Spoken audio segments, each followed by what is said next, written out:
Bien le bonjour, le bonsoir, là où vous vous trouvez. Quel que soit le moment où vous nous écoutez, j'espère que vous vous apportez bien et que la journée se passe à merveille.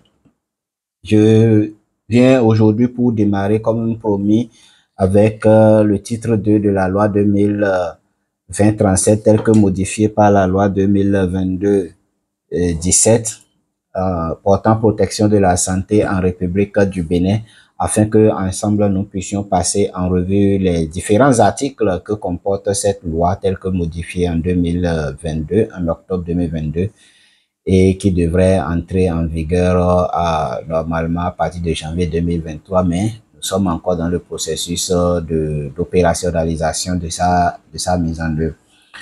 Donc, comme je le disais, le premier article était consacré aux définitions, à quelques notions que nous devons appréhender, comprendre pour pouvoir mieux comprendre cette loi. Et le titre 2 et en son chapitre 1 portant sur l'objet et le champ d'application et le but de la loi, édicte en son article premier que la présente loi a pour objet l'organisation et la protection de la santé des personnes, la définition des sujétions imposées aux citoyens en leur personne en cas de maladie transmissible, non transmissible, contagieuse ou d'épidémie, sauf pour les dispositions qui précisent le champ d'application plus limité. Elle s'applique à toute personne vivant en République du Bénin ou entrant sur le territoire national.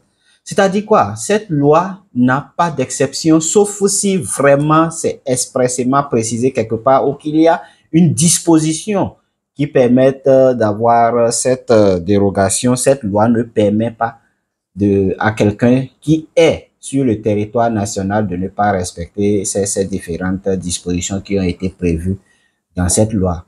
Ceci appelle à la vigilance de chacun. Ceci appelle à ce que tout un chacun de nous puisse prendre connaissance de cette loi-là afin de pouvoir s'adapter et faire en sorte que la loi ne vienne pas à être violée et que l'on soit obligé de subir les sanctions. Dans son article 3, la loi dit que la protection de la santé des personnes vise à garantir la réalisation du droit à la santé pour tous et à contribuer à la promotion du renforcement du capital humain dans une approche multisectorielle. Elle garantit notamment à cet effet les principes de bonne moralité, de probité, d'éthique, d'équité, de dévouement et de responsabilité indispensables à l'exercice des professions de la santé en vue d'assurer le bien-être des populations. Et donc, cette loi, cet article, en cet alinéa, fait une mention spéciale à un certain nombre de principes que tout acteur de la santé doit pouvoir respecter. D'abord, la question de la bonne moralité, ensuite, la probité, l'éthique dans l'exercice de leurs fonctions, l'équité dans l'accès aux services et soins de santé, le dévouement à la tâche. Le dévouement à la tâche. Il n'est pas rare dans nos formations sanitaires publiques de noter une désinvolture de nos agents de santé et il leur est demandé à travers cette loi-là un dévouement à la tâche et la responsabilité. Dans tout ce qu'ils font, leur responsabilité doit pouvoir être engagée et donc ils doivent prendre les dispositions nécessaires pour que l'exercice de leurs fonctions soit joué de manière à respecter ces différents principes.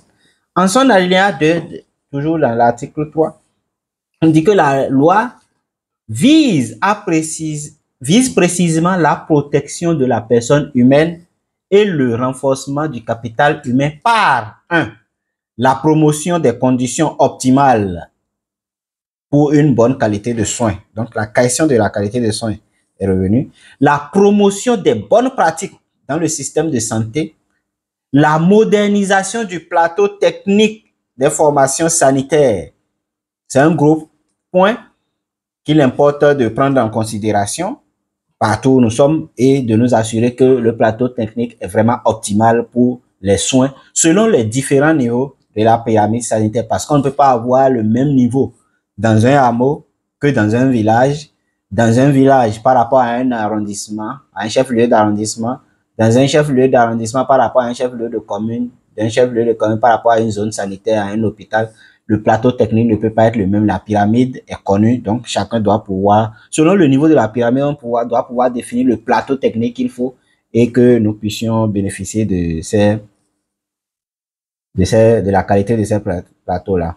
Le renforcement de capacité des acteurs du système à tous les niveaux, la protection de l'environnement et la promotion de l'hygiène et de l'assainissement à la base, la formation initiale, le développement professionnel continu et le recrutement du personnel de santé qualifié, c'est important, l'amélioration du dispositif d'approvisionnement et de distribution des médicaments. Le problème crucial que nous rencontrons, c'est ça. Peut-être que les agents sont là, ils font le boulot, mais tu vas à l'officine du centre de santé, on ne dit qu'il n'y a pas de médicaments. On te donne l'ordonnance, il faut aller ailleurs. Parfois, même pour acheter seringues, il n'y en a pas.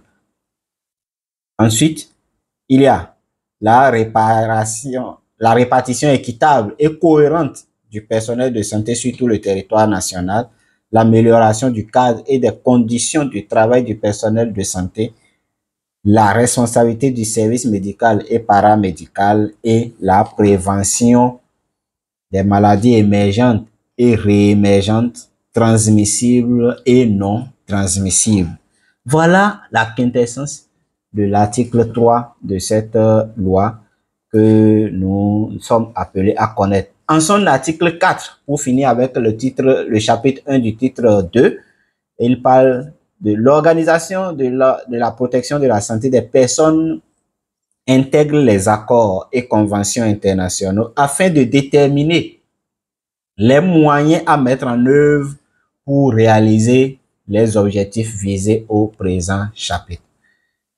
Donc, voilà un peu, chers amis, chers auditeurs, spectateurs, la quintessence de ce que nous voulons partager dans cette capsule qui a abordé le titre 2 en son chapitre premier, les articles 2, 3 et 4 de la loi 2022, de la loi 2020-37 telle que modifiée par la loi 2022-17 portant protection de la santé en République du Bénin. J'espère que vous avez pu tirer de la graine de ce contenu-là. J'espère que vous resterez connectés pour que nous puissions ensemble aller faire la découverte des prochains articles, des prochains chapitres et du prochain titre. Merci beaucoup et à très bientôt. Bye bye.